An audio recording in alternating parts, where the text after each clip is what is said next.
kami terbuka, yaitu untuk bidang konsultasi, pelatihan, penelitian terapan, monitoring, kontrak manajemen, dan lain sebagainya. Demikian Mas Kinser, mudah-mudahan apa yang kita pelajari sore hari ini bermanfaat untuk kita semua. Terima kasih. Baik, terima kasih Bu Sulistianawati. Baik, Bapak dan Ibu, tadi perkenalan dan pengantar dari Bu Sulistianawati, Bapak dan Ibu. Langsung saja kami perkenalkan untuk trainer sore hari ini, Bapak Tri Arista. Beliau adalah Master Trainer dan Coach NLP dan Hipnoterapi. Kepada Bapak Tri Arista, monggo Bapak dan Ibu, kita boleh tepuk gemuruh untuk Pak Tri Arista. Kami persilakan kepada Bapak Tri Arista. Ya, terima kasih namanya. Assalamualaikum warahmatullahi wabarakatuh. Ya. Waalaikumsalam warahmatullahi wabarakatuh. Ya, perkenalkan silakan Bapak, monggo. Ya. Perkenalkan nama saya Tri Arista, panggilan saya Ari, boleh ya. Jadi ini profil saya. Jadi saya sebagai Master NLP, Master Trainer juga dengan Master Coach juga, berpengalaman sejak 2003 ya, bahkan sebenarnya 2003, di saya 2007. Jadi saya punya beberapa kelas ya, diawali tahun 2003, kemudian awalnya sebenarnya dari perusahaan, kemudian 2007 mulai masuk ke private ya, karena banyak yang ingin mengirimkan untuk keluarganya, untuk kelas-kelas, makanya sejak 2007 saya membuka kelas-kelas umum dimulai dari Citos, di Tebet ya, di Menara Kuningan Jakarta dan sebagainya ya. Ya alhamdulillah sejak tahun lalu sekitar Oktober saya sudah mulai dari pengajaran via online ya. Alhamdulillah sejak adanya COVID ini positifnya semua orang sudah terbiasa dengan Zoom ataupun dengan platform yang lainnya. Jadi memudahkan untuk kita gitu ya. Ya itu sepintas dari saya ya. Kita mulai dari halaman pertama tadi, balik lagi.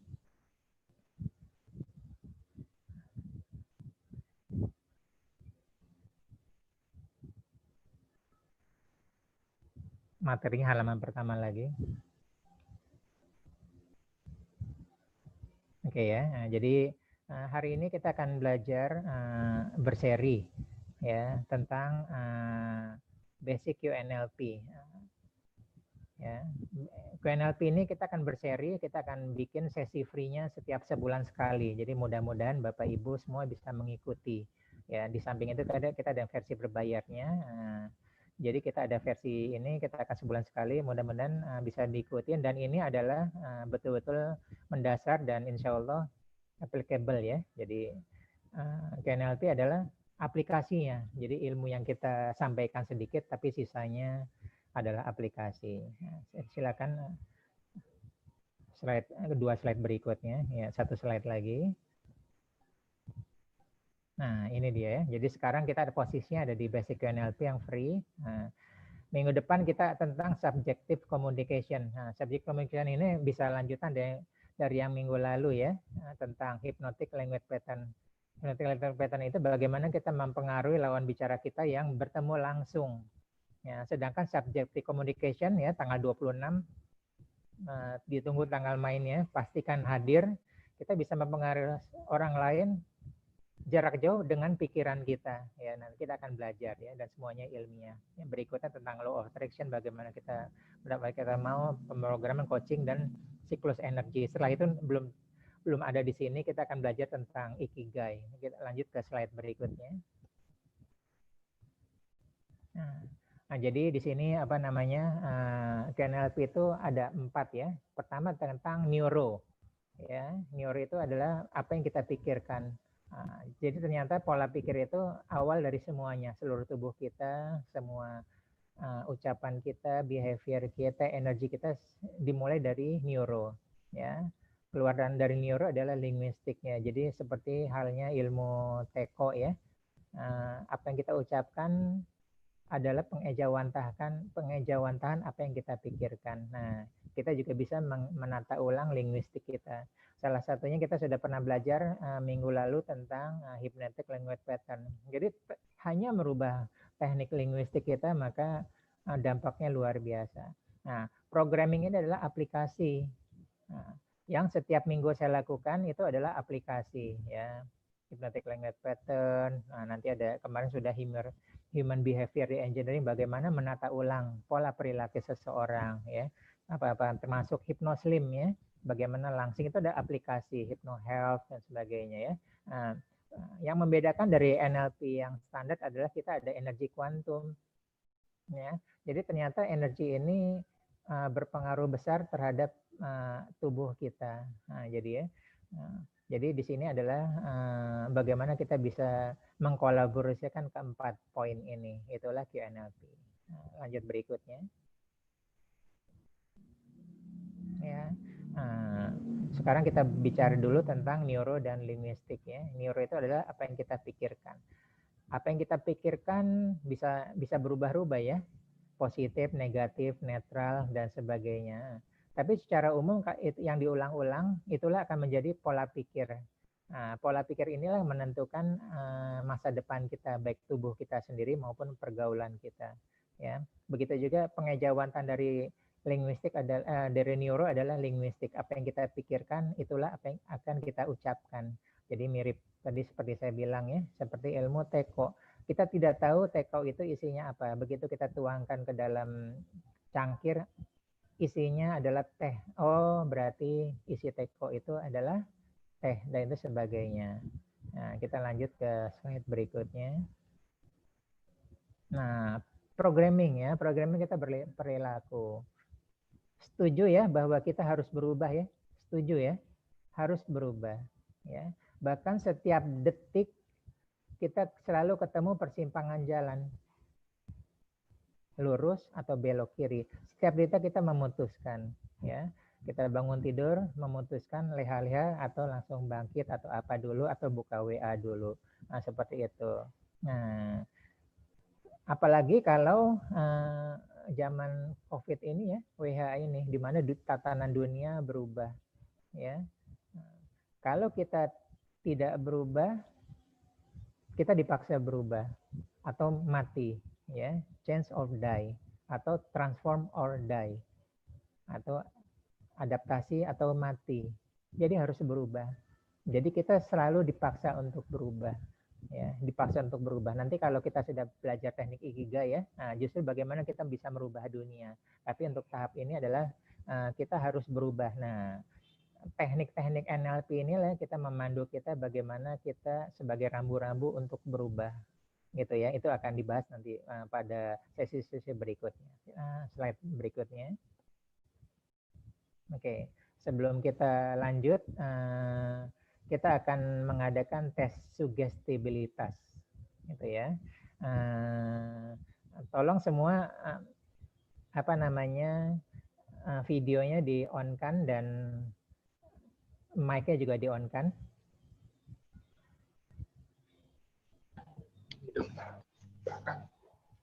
Oke ya.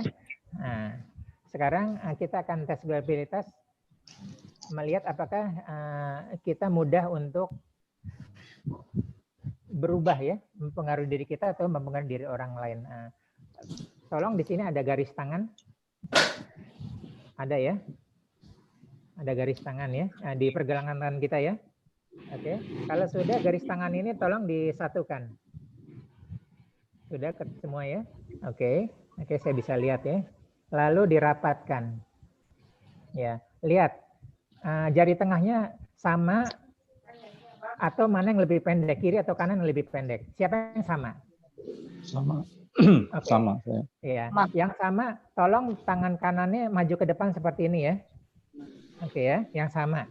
Ya. Terus yang kedua, yang jari tengahnya lebih pendek juga tangan kanan.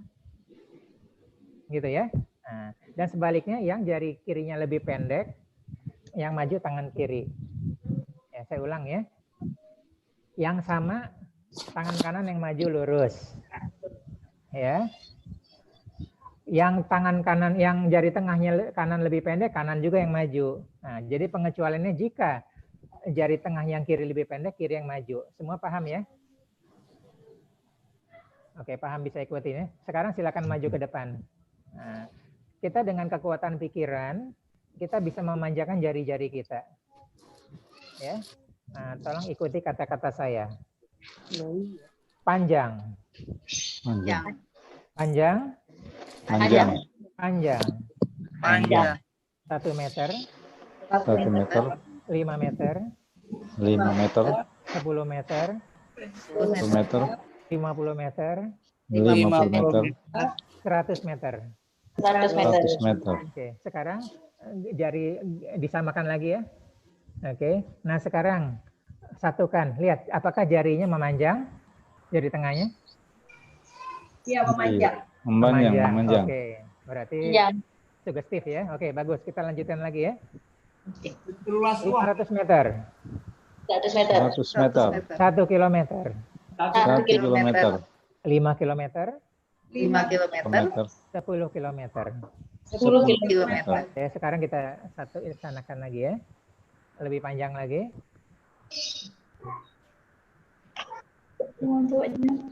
Iya. Oke.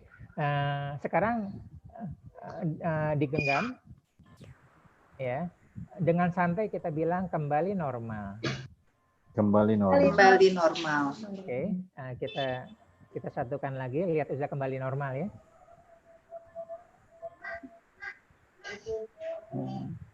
Iya. Ya. Oke. Kita begini lagi. Kita Bu. begini lagi. Ya, panjang lagi. Panjang lagi. Panjang lagi. Oke, satukan. Lihat sudah kembali panjang ya. Oh iya, Iya. begitu ya. Dan terakhir, santai ya, kembali normal. Kembali normal. Ya, udah disatukan lagi. Jadi benar, Iya. benar. Masya Allah. Oke, tepuk tangan untuk kita semua ya. Nah, lihat bagaimana dahsyatnya ilmu linguistik ya. Iya, iya. Nah, jadi saya menggunakan ucapan sadar atau tidak sadar mempengaruhi semua orang. Itulah ilmu NLP. Ya. Nah, oke. Sambil tolong siapkan presentasinya. Sambil ini silakan ada pertanyaan. Disebut dengan tes sugestibilitas. Silakan ada pertanyaan. Baik. Bapak Ibu silahkan kalau ada yang bertanya mohon untuk menyebutkan nama dan instansi kota asalnya Bapak Ibu. Karena ternyata ada yang dari Surakarta, ada yang macam-macam Bapak Ibu tadi ada yang dari Jakarta. Monggo silahkan. Ada yang ingin bertanya untuk sesi pertama? Belum, baik. Monggo Pak Arista dilanjut. Ya. Silakan. Kita lanjut ke slide berikutnya ya.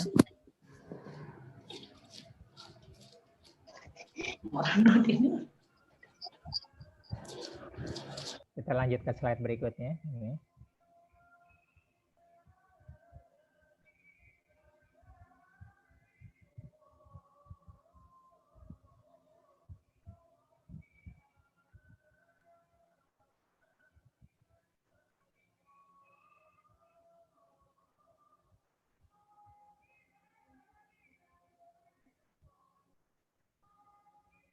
Ya,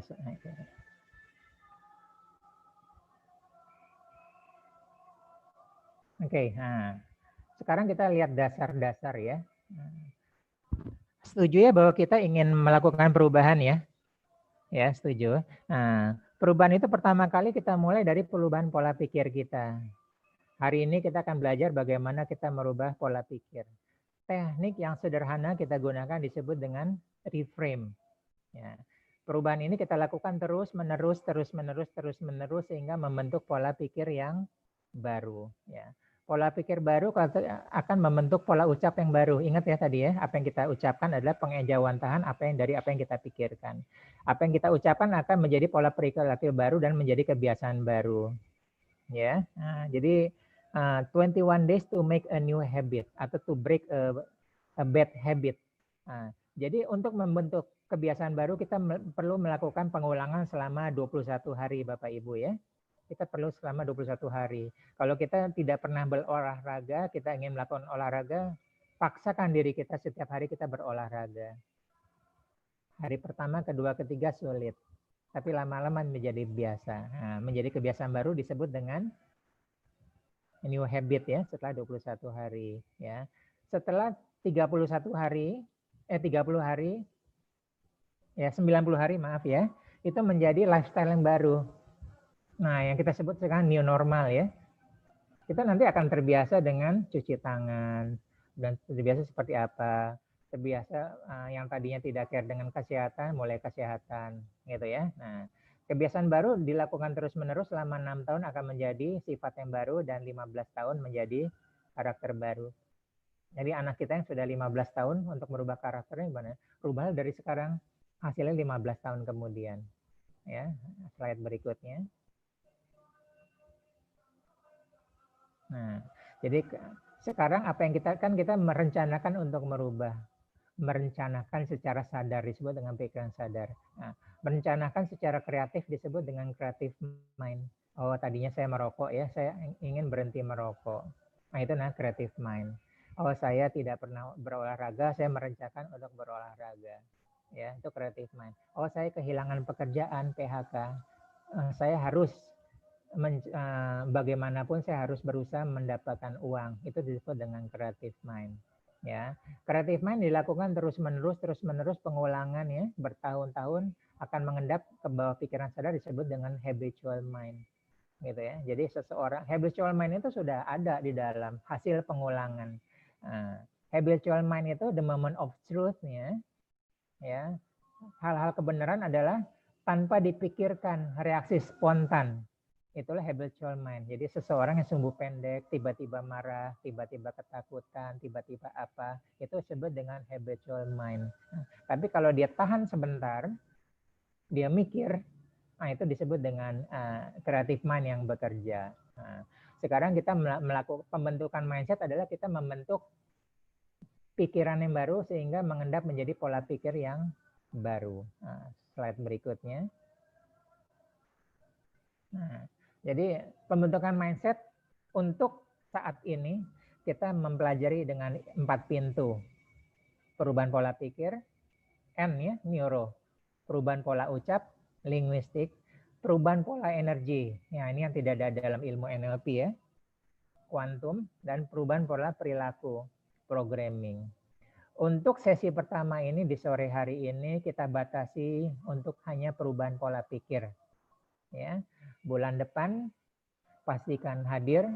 Kita akan merubah mindset melalui pintu perubahan pola ucap, ya, dan seterusnya ya.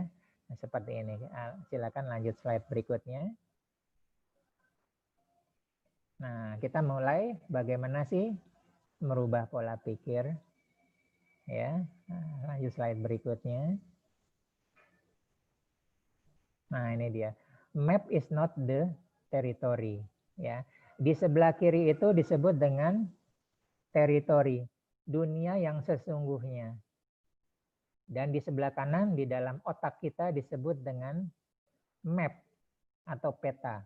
Ya, yang sebelah kiri dunia sesungguhnya disebut dengan external reality. Di otak kita adalah internal reality. Ya, external reality itu adalah netral. Dunia itu netral. Siapa yang bilang bahwa dunia itu saat ini dunia itu indah? Boleh nyalakan mic-nya. Siapa yang mengatakan bahwa sekarang ini dunia itu indah? Diri sendiri. Oke. Saat ini siapa yang mengatakan bahwa dunia ini lagi kacau? Siapa yang mengatakan? Diri sendiri juga. Nah, ada nggak sekarang di antara kita yang hadir dunia ini lagi kacau? Alhamdulillah enggak. Gitu ya. Nah, lihat ya. Nah, jadi sebenarnya external reality itu netral ya Bapak Ibu ya. Lihat, sebelum masuk ke otak kita ya, dia melalui 3 filter, distorsi dan dilation.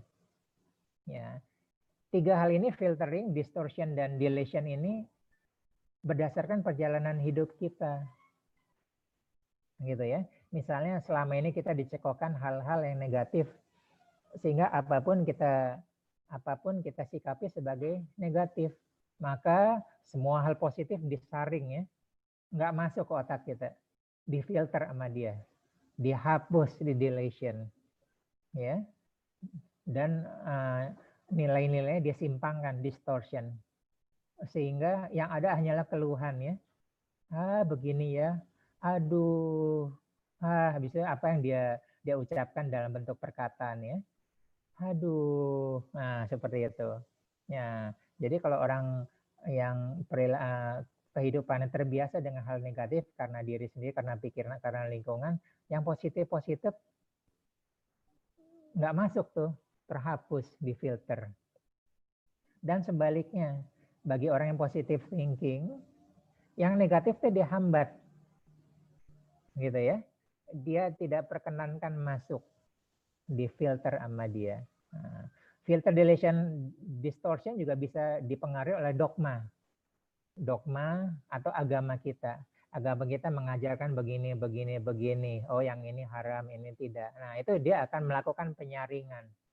Ya, penyaringan. Nah, jadi banyak faktor, bisa lingkungan, bisa keluarga, bisa dogma, bisa adat istiadat, ya, kultur budaya. Antropologi kan belajar tentang kultur budaya ya. Jadi bisa berbeda-beda ya. Tahu ya kalau di kutub terbalik ya, iya sama tidaknya ya. Iyanya malah menggeleng, tidaknya malah mengangguk. Nah, seperti itu. Kita bisa salah ini kalau tidak mengenal kultur budayanya. Nah, dengan cara yang sama kita bisa merubah filter, distortion, dan deletion kita untuk apa yang kita persilakan masuk ke dalam pikiran kita sehingga membentuk pola pikir yang baru. Ya, jadi map is not dead territory. Lihat judulnya. Teritori dunia sesungguhnya tidak sama dengan map. Ya, tidak sama dengan peta. Ya, peta itu sudah banyak mengalami deletion. Ya, kota Jakarta tidak sama dengan peta Jakarta. Kota Jakarta lengkap informasi ya. Tapi peta Jakarta kita lihat Google Maps ya, pohon-pohon sudah tidak ada. Ya, portal tidak ada, tambal ban tidak ada, warung-warung tidak ada. Mungkin yang ada yang pom bensin, ya, restoran, ATM. Di luar itu informasi itu dia delete. Supaya apa? Supaya tidak overload. Jadi inilah alamiah anugerah Tuhan ya. Otak kita mengalami melalui proses filtering, deletion, dan distortion. Tanpa proses ini overload kita, ya. Sebenarnya kepo itu juga mengarah ke overload ya, apa-apa dicari ya. Jadi kalau misalnya kalau kita sekarang tidak ada proses distortion filtering, kita tidak akan bisa fokus ke suara saya ya. Apa-apa dipikirkan, orang lewat dipikirkan, suara yang dipikirkan, apa-apa ya. Di depan kita ada gambar apa, ada lampu, semua dipikirkan. Nah, proses fokus adalah kita fokus memfilter deletion dan distortion. Nah, yang kedua lihat, change the map, then you change the word. Nah, ini teknik NLP bermainnya di sini. Ya. Cukup merubah peta di dalam pikiran kita. Dunia di luar sana tiba-tiba berubah. Mudah sekali, gitu ya. Nah, jadi cukup kita merubah peta ada di dalam pikiran kita, maka tiba-tiba sudut pandang kita jadi berubah. Ya, yang tadi sudut pandang melihat negatif aja, mungkin dapat motivasi, dapat nasihat dari orang lain, sehingga kita bisa melihat dari sudut pandang baru, dan tiba-tiba kita bisa melihat dunia dari sudut pandang yang berbeda. Teknik ini disebut dengan reframe, merubah frame. Ya, nah, kita lanjut ke slide berikutnya. Nah, inilah contoh frame atau framing. Pikiran manusia dibatasi oleh frame. Ya, informasi dibatasi oleh frame. Di luar frame kita tidak tahu informasi itu apa. Nah, sekarang kita sedang di framing oleh media ya. Di framing oleh teman-teman kita, di framing oleh medsos ya, seperti itu. Nah, jadi contoh di sini ada gambar, misalnya artinya seseorang yang mimiknya sedang ketakutan, ya, sedang sedih, sedang panik dan sebagainya. Nah, berikutnya ternyata dia sedang dalam penjara. Oke, slide berikutnya. Nah, ternyata sedang syuting aja Bapak Ibu ya, sedang syuting aja. Nah, jadi ternyata kita melakukan reframe maka hasilnya berbeda ya dengan reframe ini. Nah, otak kita juga yang kita rubah cukup reframe aja. Kita melakukan framing, merubah framing. Bahasa sekarangnya merubah sudut pandangnya, merubah kacamata ya, atau menggunakan topi atau sepatu orang lainnya dengan ilmu lainnya seperti itu. Oke, sampai sini ada pertanyaan. Ini penting ya, kemampuan reframe. Mudah-mudahan ada banyak pertanyaan di sini, silahkan. Baik, kami persilahkan Bapak Ibu, monggo kita sampai reframe. Kami buka sesi pertanyaannya.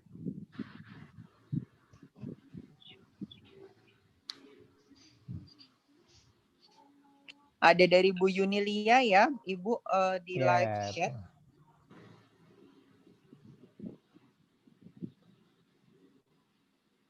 Baik, bagaimana dengan orang yang resisten, Pak Arista? Oke, bagus ya. Oke, oh, ini nanti materi akan dibagi ya. Oke. Nah.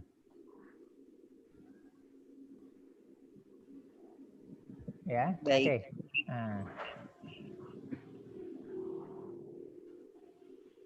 Pertanyaan dari Bu Yunilia, Bapak, Pak Arista. Oke, ya. Nah, jadi bagaimana dengan orang resisten ya? Nah, untuk topiknya sekarang kita fokus pada bagaimana kita merubah diri kita dulu sendiri ya. Oh, baik. Gitu ya. Nah, jadi kita bagaimana kita merubah untuk fokusnya. Kalau untuk orang resisten, kita bisa dua teknik, menggunakan teknik pacing sama leading, ya. Dan minggu lalu kita sudah belajar tentang hypnotic language pattern ya. Masih ingat ya, Ibu Yunilia hadir ya. Kita menggunakan teknik kebenaran, gitu ya. Tentang kebenaran. Nah, itu salah satu untuk membongkarnya. Jadi seperti itu. Baik, gitu. baik. Ya, terima kasih Bu Yunilia. Ya, mari. Silakan. Baik, monggo selanjutnya Bapak Ibu. Nah, kalau kita punya kemampuan untuk reframe, baru kita bisa melakukan untuk orang lain ya. Merubah orang lain, menasihati, nah, seperti itu. Jadi kita sendiri harus punya kemampuan untuk merubah sudut pandang. Nah, kalau kita tidak bisa punya kemampuan, udah. Gitu ya. Baik. Oke, kalau nggak ada, lanjut. Tidak ada Bapak, monggo dilanjut.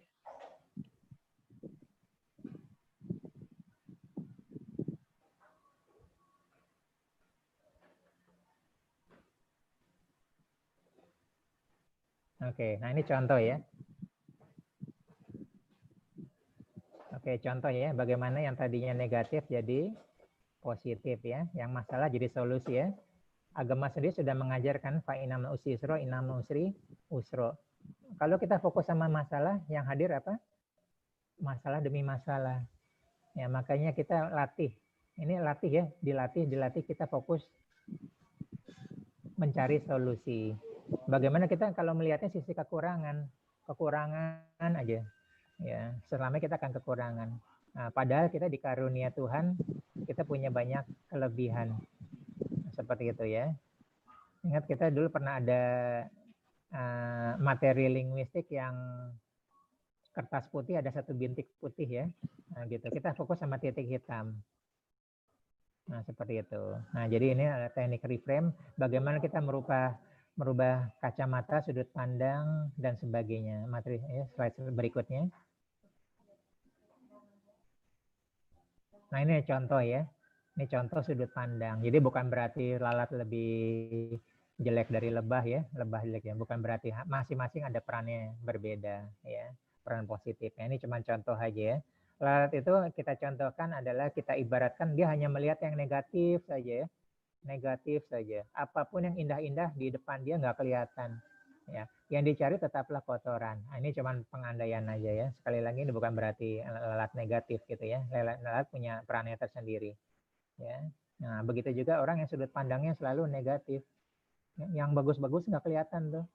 Nggak kelihatan. Ya, begitu pula dengan lebah. Lebah walaupun di tempat yang kotor bau, menyengat, yang dia cari tetaplah bunga yang harum. Tetaplah. Nah, seperti itu. Nah, bagaimana kita ini hanya filosofi aja ya. Bahwa di dunia itu ada yang sudut pandangnya kekeh ada di sana. Seperti itu. Lanjut ke slide berikutnya. Nah, ini pengulangan lagi ya. Pengulangan lagi dari materi sebelumnya.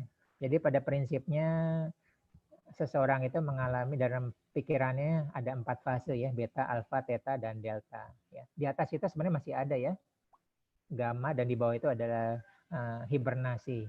Nah itu materi khusus ya. Jadi kalau gamma dan hibernasi saya ngajar di beberapa, misalnya di Kopassus apa-apa gitu, seperti itu. Jadi kita di sini yang normal-normal aja.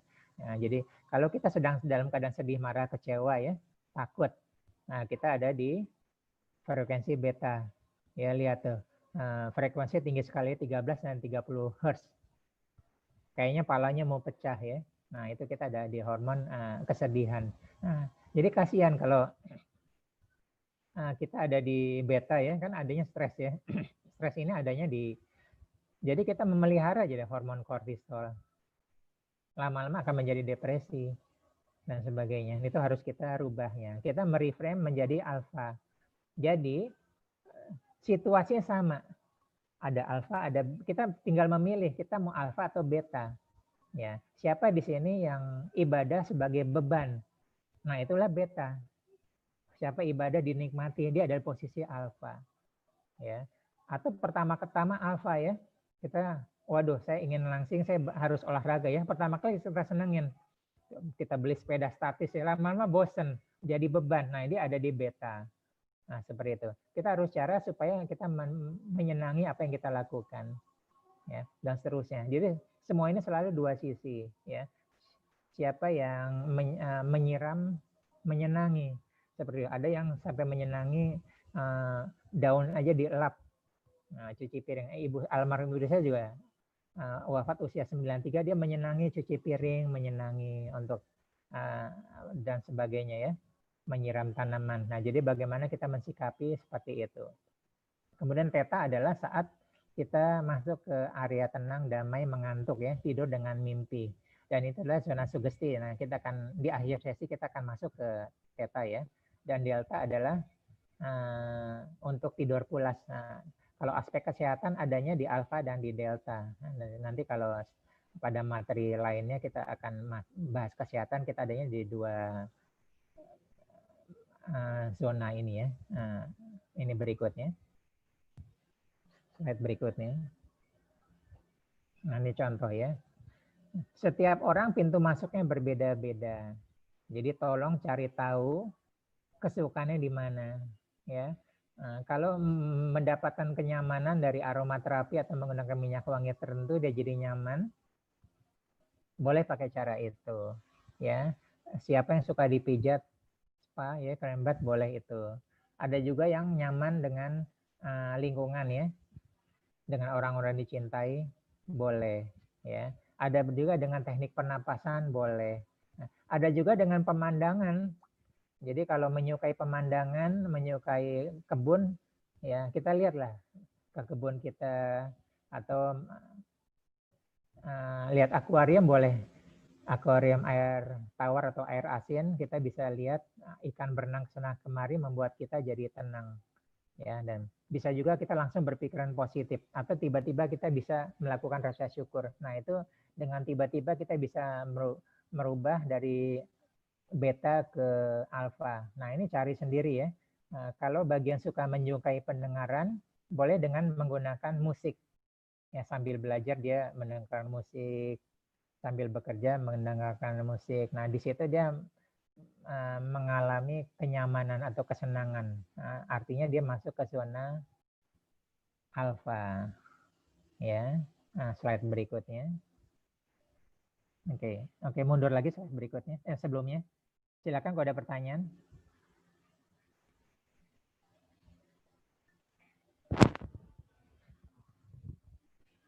Silakan kalau ada pertanyaan. Ya, terutama ini ya. Jadi sekarang lagi musim stres ya.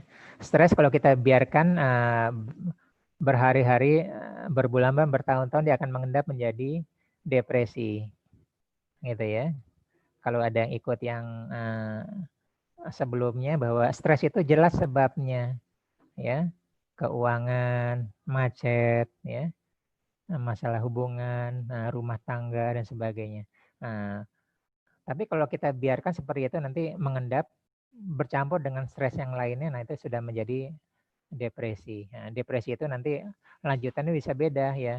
Yang paling terkena awalnya adalah lambung ya, hormon serotoninnya turun dan sebagainya. Silakan, ada pertanyaan? Kalau mundur dikit tadi Pak Ari ke Boleh, yang boleh. reframing tadi ya, Iya, untuk iya. meningkatkan kemampuan reframing gimana? Oke, kita mundur ke ini ya. Oke. Nah, tolong slide yang reframe ya. Oke. Nah, jadi pertama kali begini. Ya, nah ini. Negatif ke positif ya. Fa innamal usri yusra, innamal usri yusra. Kita harus mencari tahu pertama kali adalah apa sih? Ada dua sisi ya. Sisi yang negatif pasti ada sisi positifnya ya. Oke. Nah, Ibu Tina, dari wabah COVID ini apa sisi positifnya? Jadi kumpul terus di rumah sama semua keluarga. Boleh, apa lagi? Yang tadinya nggak sempat masak jadi sempat masak. Ya, boleh gitu ya. Apa lagi? Coba 5 hal, itu baru 2. Oh, baru banyak ya? Iya, pasti banyak. Bisa sholat jemaah Ya, gitu kan. selain Terus apa masak juga lagi? jadi bisa beres-beres rumah. Iya. Pengen Nah, nyanyi bisa nyanyi, pengen main piano bisa main piano gitu. Nah, itu harus dilatih. Enggak ujuk-ujuk dari sini tiba-tiba bisa. Kita harus berlatih. Membiasakan hal positif apa yang saya dapat dari peristiwa ini. Nah, sehingga kalau kita terus-menerus akan menjadi pola pikir yang baru. Ingat ya, tadi minimal 21 hari dan sebagainya ya. Nah, begitu juga dengan masalah menjadi solusi ya. Kalau kita fokus sama masalah, kapan kita mikirin solusinya kan? Mulailah solusi. Kalau kita tidak punya solusi, konsultasikan sama orang lain ya. Tentu saja orang lain yang biasa berpikir ke arah solusi kan. Final sisro, inal misisro dan sebagainya. Begitu juga dengan kelemahan dan kekurangan dan kelebihan. Kita punya kelebihan apa sih? Kelebihan kita dari orang lain di atas rata-rata apa? Pasti kita punya kelebihan yang orang lain tidak punya dan di atas rata-rata. Nah, itu di ilmu coaching tuh digali ya, seperti itu. Nanti kita pakai teknik ikigai. Ya, itu pasti ada. Jadi kelebihan-kelebihan. Nah, itu sekali lagi dilatih ya. Nah, jadi ilmu repetisi ya. Dari training sebelumnya. Repetisi itu tidak bohong. Ya, repetisi itu akan menghasilkan sesuatu hal yang baru ya. Bu Tina bisa main piano karena apa?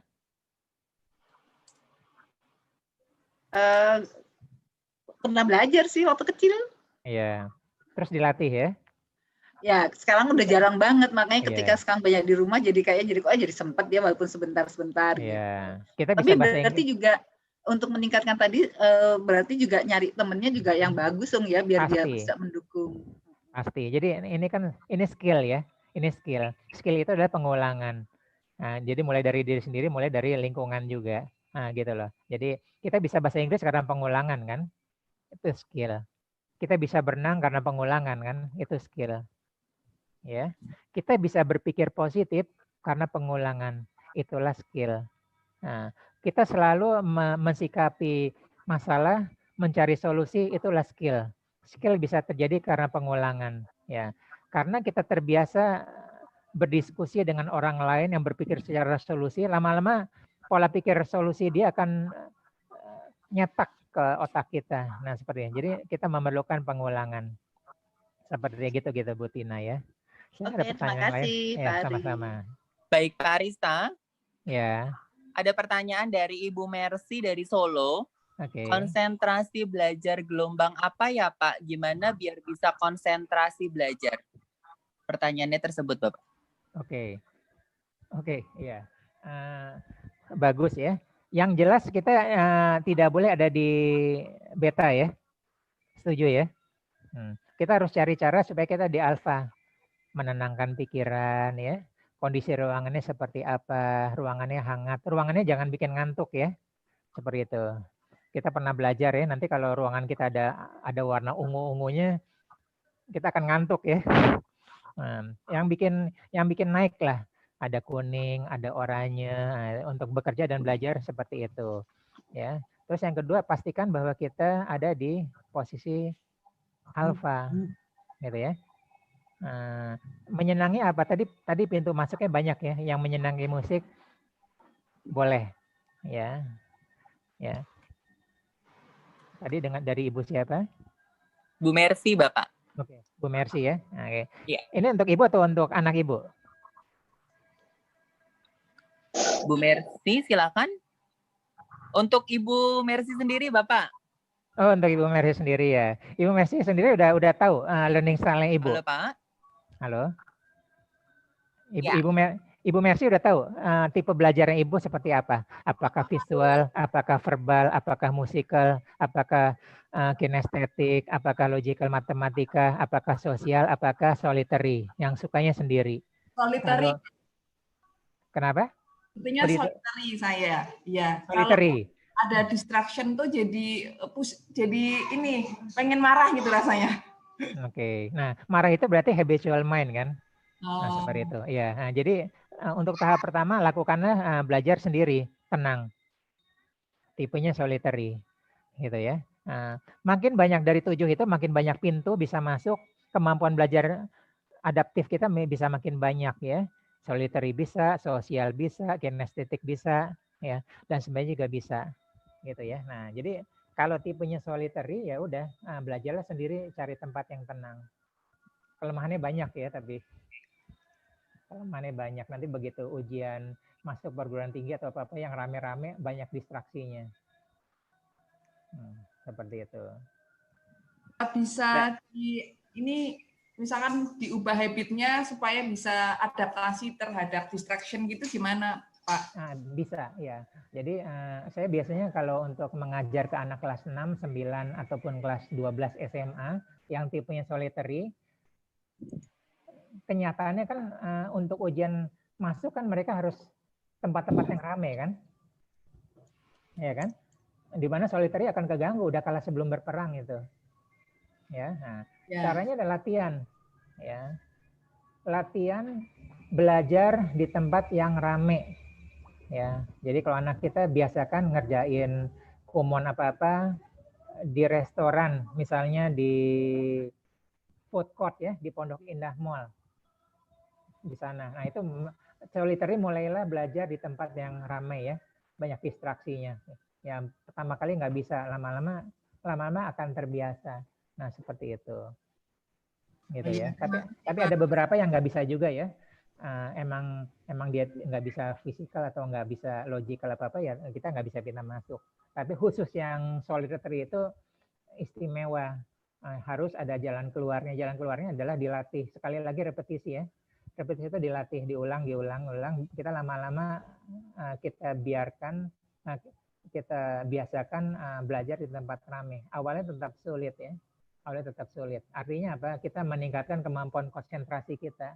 Jadi sebenarnya solitary berubah ke sosial dan lainnya atau kinestetik yang suka bergerak-gerak ya. Kalau anak kita suka jalan-jalan ke sana kemari ya, pindah tempat apa-apa seperti itu. Nah, itu melakukan suatu hal yang baru, pengulangan. Nah, awalnya tetap sulit, tapi lama-lama insya Allah bisa. Dan banyak yang udah bisa ya, gitu loh, harus berubah. Oke, cukup. Baik. Ya? Sudah cukup jelas Bu Mercy ya? Ya, terima kasih Pak. Baik. Pak Arista, ini mohon maaf ada 2 pertanyaan kembali, berkenan untuk sekarang kami sampaikan atau nanti Pak? Sekarang aja ya. Boleh. Siap. Dari Bu Yunilia, kalau untuk repetisi berarti sama dengan habituasi ya Pak ya? Ya, betul sekali. Habituasi istilah lainnya. Gitu loh. Baik. Untuk pertanyaan kedua dari Bapak Ahmad Hudori, bagaimana kekuatan pikiran bisa menghilangkan tekanan-tekanan situasi yang terus-menerus? Oke. Terima kasih, pertanyaannya bagus ya. Teknik yang kita gunakan pertama kali adalah reframe. Ya, reframe. Bapak Ahmad ya. Nah, Bapak Ahmad bisa ngobrol sama saya, Pak Ahmad? Oh, boleh Pak. Oke Pak, Boleh terima Pak kasih Pak. Ahmad ya. Oke. Oke. Pak Ahmad, apakah Pak Ahmad punya 10 hal patut yang layak untuk dikeluhkan, Pak?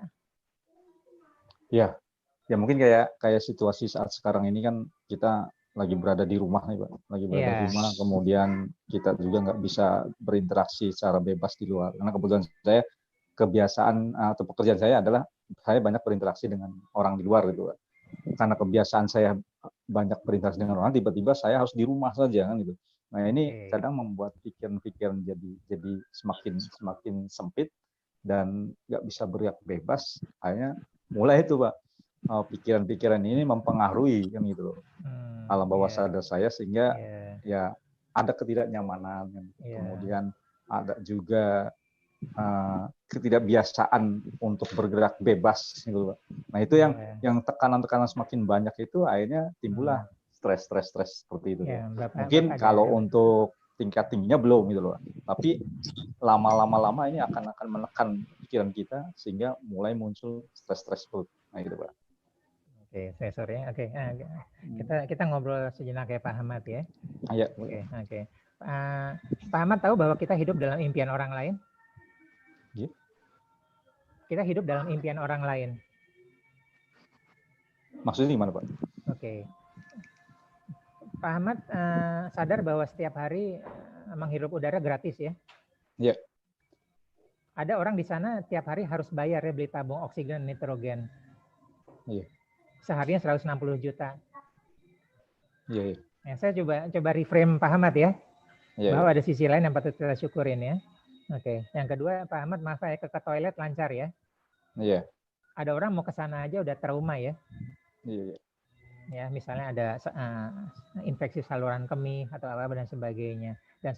Nah, dan sebagainya. Nah, terus kalau Pak Ahmad kalau mau tidur, terus Tuhan kasih tagihan, bayar oksigen hari ini, bisa bayar. Oh iya.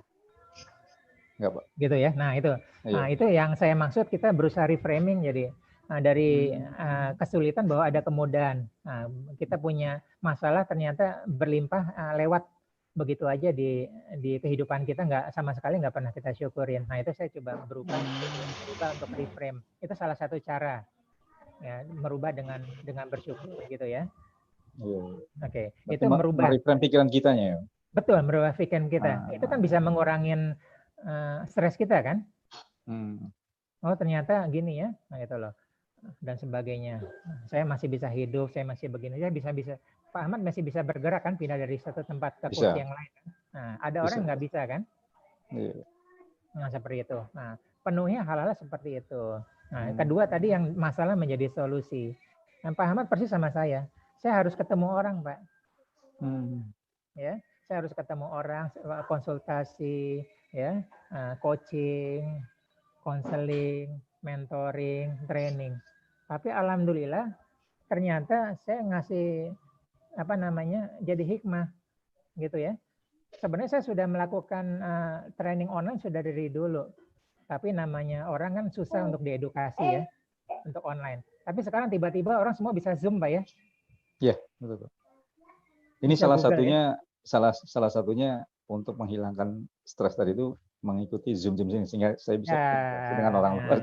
Ini salah satu sebenarnya Pak. Kita memulai ini juga. Nah, betul. Jadi haruslah cari cara, setiap orang pintu keluarnya berbeda. Nah, begitu Pak Ahmad dapat, itulah yang digunakan. Ya, seperti itu. Atau dengan cara lain ya. Ada orang agak aneh ya, suka cuci piring masih suka cuci mobil, ada ya? Iya. Dia kenikmatan seperti itu. Ada yang suka masak, ada yang suka makan, ada yang suka makan. Ya, jadi seperti itu.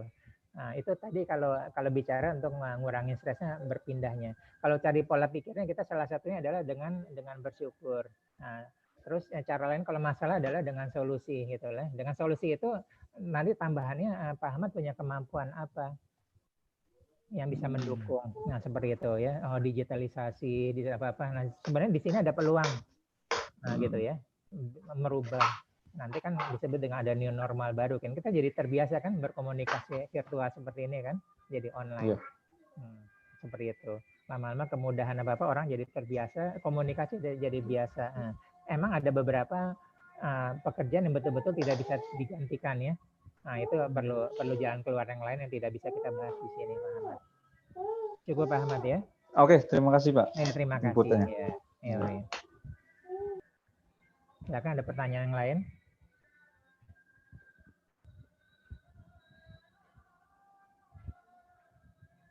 Halo. Ya.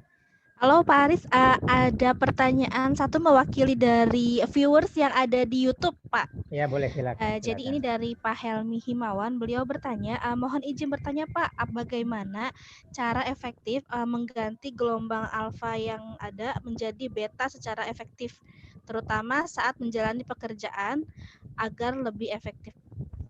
Oke. Terima kasih. Ya, terima kasih Pak Helmi ya. Kebalik kali, bukan alfa ke beta, beta ke alfa. Gitu ya. Nah, jadi sekarang banyak kantor sudah dibikin nyaman, ya, tidak kubikel lagi, sudah ada tamannya, sudah ada kolamnya, sudah ada akuariumnya, seperti itu. Jadi dibikin relax gitu ya. Ada beberapa kantor ada relaksasi room. Jadi kalau kita betul-betul tegang, kita boleh karaokean sebentar atau tidur sebentar di kursi pijit ya, 10 menit. Ada seperti itu. Nah, seperti itu. Nah, itu tadi seperti yang dibilangnya Pak Helmi, bahwa kita harus mencari cara yang cocok dengan pintu masuk kita ke gelombang alfa. Ya, yang suka ngopi, monggo ngopi. Ya, bisnis itu kebanyakan ngopi ya. Jadi misalnya dua orang pebisnis janjian akan pembicaraan bisnis di Citos ya, Jakarta Selatan. Kedua-duanya dari area yang berbeda, sore hari macet-macetan. Nah, itu ada di beta ya. Kesel macet ya, pingin ke toilet, apa-apa, semua ada di beta. Ya, begitu sampai masing-masing cuci muka dulu dan sebagainya. Oke, maaf baterainya low ya. Cuci muka. Kalau maghrib mungkin sholat dulu. Nah, itu cara-cara untuk turun ke alfa. Udah ketemu nggak langsung ngomong bisnis ya, hai apa-apa, ngopi-ngopi dulu. Nah, itu salah satu caranya. Kalau di rumah banyak yang depresi tingkat berat harus dicari juga. Salah satunya adalah bisa aromaterapi ya. Cari aja yang cocok. Beda-beda, ada yang lavender, ada apa seperti itu. Gitu Pak Helmi. Jadi harus cari cara. Kalau menyukai pendengaran ini, carilah musik-musik yang kita sukai. Ya. Jenis musiknya apa, tapi pastikan musiknya yang positif ya Pak Helmi. Jadi musik itu kan sebenarnya teks itu adalah sugesti terhadap diri kita. Jadi kalau kalimatnya negatif, kita akan masuk sugesti yang negatif. Ya, silakan kalau ada pertanyaan lain. Terima kasih ya Pak Helmi, demikian.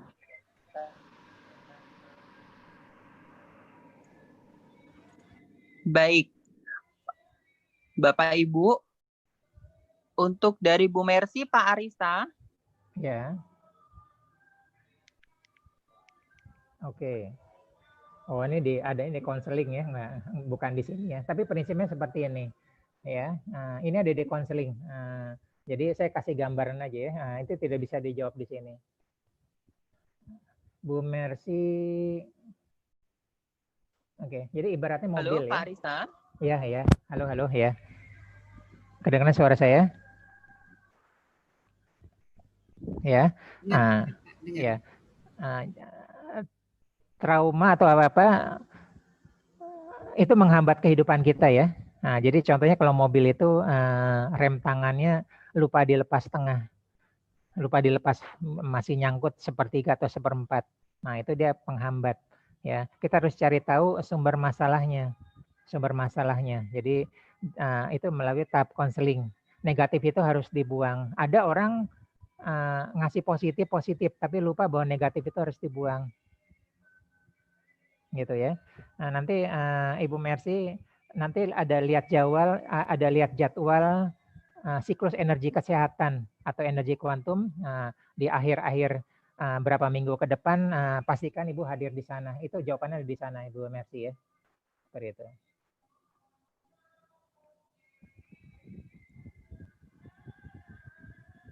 Silakan ada pertanyaan yang lain. Pak Aris, pertanyaan sampai saat ini sih masih kami kolektif Pak, jadi nanti bisa dilanjutkan dulu dengan materi. Baik. Oke, slide berikutnya kalau gitu ya.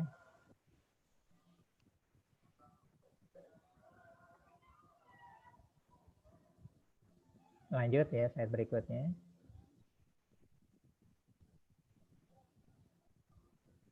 Nah ini dia. Ya, untuk Bu Mercy, Pak Helmi dan sebagainya, salah satu cara pemrograman diri sendiri terbaik adalah kita melakukan self-suggestion dalam posisi theta saat kita ngantuk-ngantuk. Itulah self-suggestion yang terbaik. Kita melakukan afirmasi. Karena saat itu tidak ada saringan antara pikiran sadar dan pikiran bawah sadar. Semua plek 100% masuk ke pikiran bawah sadar. Jadi pastikan kalau kita lagi tertidur, lagi ngantuk-ngantuk, jangan di depan TV ya, yang programnya sinetron marah-marah dan sebagainya, itu akan membentuk kita akan seperti itu. Nah, jadi bolehlah dari 4 ini kita boleh pilih ya. Kita bayangin diri kita mengucapkan baik-baik ya, saya sehat, ya saya bahagia, perjalanan hidup saya lancar, gitu ya, dimudahkan. Atau saya punya goal akhir tahun ini, kita afirmasi ya terus setiap kita menjelang tidur. Ya, insya Allah dalam berapa hari, minimal 21 hari akan membentuk pola pikir yang baru. Nah, seperti itu. Nah, tips juga tadi untuk Ibu Mercy, boleh juga kalau kita punya trauma yang lama ya, kata-kata yang lama sambil kita ngantuk-ngantuk, kita afirmasikan itu dibuang dari tubuh kita, dibakar atau di apa, itu bisa. Ya. Kalimat itu kita ambil dari mulut kita atau dari hati kita, dari pikiran kita masuk ke dalam kertas, kita bungkus, kita buang untuk kita bakar, seperti itu bisa. Kita ulang-ulang ya, visualisasi menjelang tidur, seperti itu. Ya, begitu juga kalau kita ingin sehat ya, cantik, langsing dan sebagainya, bahagia. Nah itu visualisasi menjelang tidur. Slide berikutnya. Nah ini dia ya, kita ada di ini minggu depan kita ada di Subjective Communication, Law of Attraction. Dan tadi saya bilang tuh, Ibu Mercy, kita ada nanti di tanggal 21 dan di 28. Nah, itu jawaban tuntasnya ada di sana. Ya. Kalau Pak Ahmad, bagaimana mendapatkan potensi terbaik kita ada di 14 Juni. Ya, semuanya juga bisa dilihat bagaimana membentuk, kita belajar memprogram diri kita adanya di tanggal 7 dan sebagainya. Nah ini kira-kira seperti itu. Nah jadi boleh dipilih mau ikutan yang mana dan sebagainya. Nah ini slide terakhir saya. Silakan ada pertanyaan, kita masuk sesi tanya jawab dari waktu yang tersisa.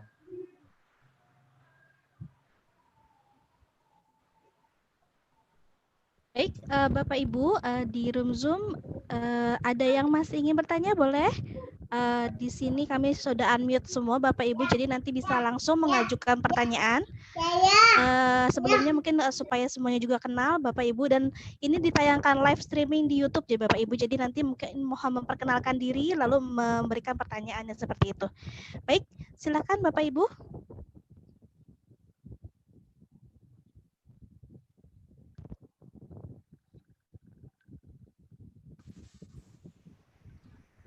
Ada pertanyaan, self healing itu seperti apa ya? Nah, jadi prinsipnya seperti ini. Nah, jadi sebenarnya tubuh manusia itu, Bu Mercy, bisa menyembuhkan diri sendiri ya pada prinsipnya. Jadi kalau tubuh kita terluka, dia bisa seperti itu. Nah, self healing adalah bagaimana kita, pikiran itu adalah pusat koordinasi, pusat pemerintahan dari seluruh tubuh kita. Ya, semua bisa beradaptasi. Contohnya adalah semua bisa bekerja dengan sempurna. Contohnya saya haus. Ya, saya haus, kemudian di sana ada botol minuman ya, botol teh botol, maka saya meraih dengan tangan kiri saya, ya, teh botol itu, kemudian dengan tangan kanan saya buka tutup botolnya, saya letakkan, saya pindahkan tangan kanan, tangan kiri ke tangan kanan, dan saya minum. Itu semua dikoordinasikan oleh otak kita. Begitu kita minum, salivanya atau air liurnya keluar. Ya, di sana keluar ada enzim protease, amilase, ya, dan sebagainya. Itu siapa yang mengatur? Otak. Nah biasanya dengan stres atau depresi, koordinasi itu kacau. Jadi biasanya pertama kali adalah kita melakukan self healing. Stres itu kita kurangin, depresi juga kita kurangin, sehingga otak itu lebih mudah untuk mengatur seluruhnya secara sempurna, seperti itu. Begitu ya, Bu Mercy. Ada pertanyaan lain, silakan. Boleh Ini, saya, Pak. Pak? Boleh. Pak Ahmad Kudari dulu apa saya? Iya. Silakan Boleh. Pak Ahmad Kudari dulu. Oke, Pak baik, Ahmad terima Kodari, kasih. Ini lalu Ibu Sulis. Baik. ya, baik, terima kasih nih, Pak. Ini kaitannya dengan sugesti yang dibilang bahwa sugesti terbaik adalah pada saat di fase tetra. Nah, tapi di sini di fase alfa ini kan kita dalam posisi senang. Apakah memang tidak bagus juga ketika kita memberikan sugesti pada posisi kita dalam kondisi senang dan bahagia? Mungkin bisa dibedakan antara memberikan sugesti pada saat di posisi alfa dan theta itu. Terima kasih. Oke. Ya, terima kasih Pak Ahmad, pertanyaannya bagus ya. Dua-duanya baik. Jadi kita boleh di alfa, boleh di theta ya. Hanya saja pas theta nggak ada saringan, Mbak. Pikiran sadarnya udah malas, udah dilemahkan. Gitu kan ya, sehingga semuanya masuk ke bawah. Nah, pada di alfa kita memerlukan sugesti yang logical, yang diterima oleh lawan bicara kita. Maka kita harus punya kemampuan persuasif ya, tentang ilmunya bagaimana, tentang ilmu yang kita sampaikan bagaimana, termasuk public speaking-nya, termasuk apanya. Jadi untuk memerlukan sesuatu yang pengambilan keputusan kan adanya di pikiran sadar ya. Prosesnya, analisanya, dan keputusannya. Nah, itu kita perlu bertemu, berbicara sama-sama ada di alfa. Ya. Pastikan bahwa itu adalah diterima secara pikiran sadar dan pikiran bawah sadar. Jadi kita perlu keputusan dari pikiran sadar. Nah, gitu, Pak Ahmad ya. Iya. Oke. Nah, jadi sekarang kan lagi rame tentang positive thinking ya. Ada yang lebih di depan lagi, di depan positive thinking adalah logical thinking. Nah, logical thinkingnya adalah bagaimana yang membumi. Jalan keluarnya apa? Ya, jalan keluarnya apa nih? Bagaimana? Apa yang harus kita lakukan, step-stepnya bagaimana. Nah, jadi sebenarnya positive thinking saja tidak cukup. Nah itu perlunya penjelasan, ngobrol apa-apa saat kita ada di posisi alfa agar diterima oleh pikiran sadar, Pak Ahmad. Gitu ya. Jadi kita mengenal selain negative thinking, positive thinking, dan logical thinking ya. Oke, gitu. Terima kasih. Sama-sama Pak Ahmad. Baik, terima kasih Pak Arista. Bu Sulis, jadi Bu Sulis, monggo Bu. Pak, mau bertanya tadi terkait dengan sebelum istirahat malam, sebelum tidur. Iya. Tadi kan Bapak sampaikan bahwa kayak semacam ada keinginan atau permohonan atau rencana kita yang baik-baik. Iya, iya. Saya pernah juga mendapatkan informasi ketika istirahat atau tidur malam sebaiknya itu berserah diri dan tidak memikirkan apapun. Ya, boleh. Bagaimana nih Pak? Terima kasih. Ya, oke. Terima kasih ya. Ini prakata dari mind programming ya. Ya, prakata dari mind programming. Nah, nanti berapa minggu ke depan tentang mind programming. Nah, jadi kita harus pilih-pilih pikiran apa yang kita persilahkan masuk ke otak kita. Ya, bedakan pilah dengan pilih ya. Pilah itu adalah kita kelompokkan. Oh, ini penting, ini tidak penting, ini mendesak ya. Ini buang-buang waktu, ini merusak saya gitu ya. Makanya biasanya kalau kita menjelang tidur sama bangun tidur, kita kalau bisa jangan buka medsos ya.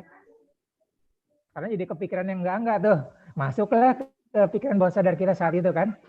Nah, besok pagi juga begitu kan, yang kita buka WA kan. Atau medsos, masuk lagi.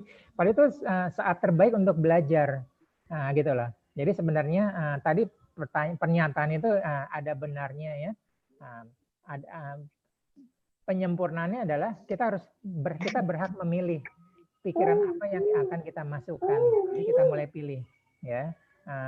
Saya lihat anak saya kalau masuk ke kos-kosan ya, itu suka ada gambar-gambar yang memberi motivasi ya, ditaruh di dinding apa-apa, itu setiap hari terlihat. Nah, itu salah satu teknik mind programming yang dia lakukan terus-menerus berulang-ulang. Seperti itu. Gitu Bu Sulis ya. Nah, jadi kalau baca YouTube-nya Adi Hidayat ya, itu justru kalau bisa kita menyiapkan Bu Sulis, mau tidur kita maunya apa, bangun tidur mau apa, tahajud maunya apa. Jadi kalau bisa kita sudah pilih dari awal, sudah kita rencanakan besok tahajud doanya apa. Jadi kita mau tidur udah kepikiran tuh besok doanya mau apa. Seperti itu. Jadi kita mulai pilih dan pilih, kelompokkan dan kita pilih. Itu lebih efektif jadi. Terima kasih Pak. Ya, sama-sama Bu Sulis. Baik, terima kasih Bu Sulis. Ada pertanyaan lain mungkin Bapak Ibu, monggo. Tidak ada. Baik, Pak Arista, monggo untuk closing statement Bapak, silakan. Oke, terima Jadi kasih. sudah Bapak tidak ada Ibu. pertanyaan kembali. Ya, terima kasih Bapak Ibu semuanya. Alhamdulillah kita sudah sampai akhir sesi ya, dan sudah ada tidak pertanyaan lagi. Nah, jadi kita punya program free yang setiap bulan ada. Jadi silahkan pastikan nanti tanya ya ke Prima Kelola jadwalnya kapan lagi gitu ya. Di samping itu kita ada spesifik yang apa namanya mungkin sesuai dengan kebutuhan Bapak dan Ibu. Tapi semua itu selain sesuai, tapi yang free sesi ini pastikan hadir. Nah, saat ini kita khusus merubah pola pikir. Ya. KNLP adalah tentang aplikasi. Jadi pastikan Bapak Ibu setelah menutup channel ini, menutup Zoom ini atau menutup YouTube ini, pastikan langsung action, ya. Langsung action. Bagaimana kita mulai hari ini pola pikir seperti apa yang ini ya, positif seperti apa, solusi apa. Jadi kita biasakan berpikir secara solusi. Kalau kita mengulang, lama-lama jadilah kita pola pikir kita solusi. Lama-lama jadilah pola pikir kita selalu positif dan sebagainya. Ya, terima kasih atas kehadiran. Intinya adalah repetisi. Pastikan hadir pada sesi-sesi berikutnya. Bisa silakan menghubungi Prima Kelola. Dan mohon maaf kalau ada kesalahan ya. Terima kasih. Baik, terima kasih kepada Pak Arista. Baik Bapak dan Ibu, sebelum kita tutup untuk kegiatan di sore hari ini, berkenan untuk semuanya memunculkan fotonya. Kita akan untuk foto sesi Bapak Ibu. Semuanya. Bu Oi Luciana belum muncul sepertinya. Berkenan, silahkan. Pak Sanggam Tampu Bolon. Baik, sudah semuanya ya. Oke, Mbak Erlina siap-siap ya. Baik, 1, 2, 3. Oke, kita ulangi Bapak Ibu, silakan senyum ceria. Mungkin ada mau jempol, silakan sarangeo. Wah, silakan putrinya ikut juga enggak apa-apa. Baik, 2 kali take ya Bapak Ibu ya. 1, 2, 3. Oke, 1 kali lagi ya. Silakan gaya lain lagi yang agak lebih mendekat ya, senyum terbaik. 1, 2, 3. Oke, terima kasih Bapak dan Ibu. Baik, terima kasih kepada Pak Arista juga yang untuk memberikan energi positif di sore hari ini Bapak Ibu ya. Jadi QNLP nanti tinggal kita praktekkan Bapak Ibu ya tentang behavior sehari-hari Bapak Ibu ya. Baik, terima kasih. Bapak Ibu jangan lupa untuk di-subscribe untuk YouTube kami dan media sosial lainnya. Ada training-training yang lainnya dari Prima Kelola IPB. Betul ya Bu Sulis ya? Kita ada Instagram, silahkan di Prima Kelola IPB juga. Facebook juga kita punya Bapak Ibu, silahkan. Ada jadwal-jadwal terbaru, biasanya training-training yang lainnya tidak hanya QNLP. Baik. Wabillahi taufiq wal hidayah. Wassalamualaikum warahmatullahi wabarakatuh. Waalaikumsalam warahmatullahi wabarakatuh. Terima kasih, Pak. Terima kasih. Pak Ahmad Kudori, Mbak Mercy. Sama-sama. Terima kasih Bu Sulis. Sama-sama. Terima kasih Pak Amin. Terima kasih Bu Sulis. Ya, terima kasih. Ye, matur nuwun. Ya, Pak Sanggam. Sampai ketemu di Amin. Lagi. Terima kasih. Dina, J, terima kasih Bu.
Sudah live semua ya? Ya. Terima kasih Pak Aris. Saya izin ya. Ya. Terima kasih semua ya. Terima kasih Pak Aris. Sampai ketemu berikutnya ya. Ya, makasih Pak. Ya. Assalamualaikum warahmatullahi wabarakatuh. Waalaikumsalam warahmatullahi wabarakatuh.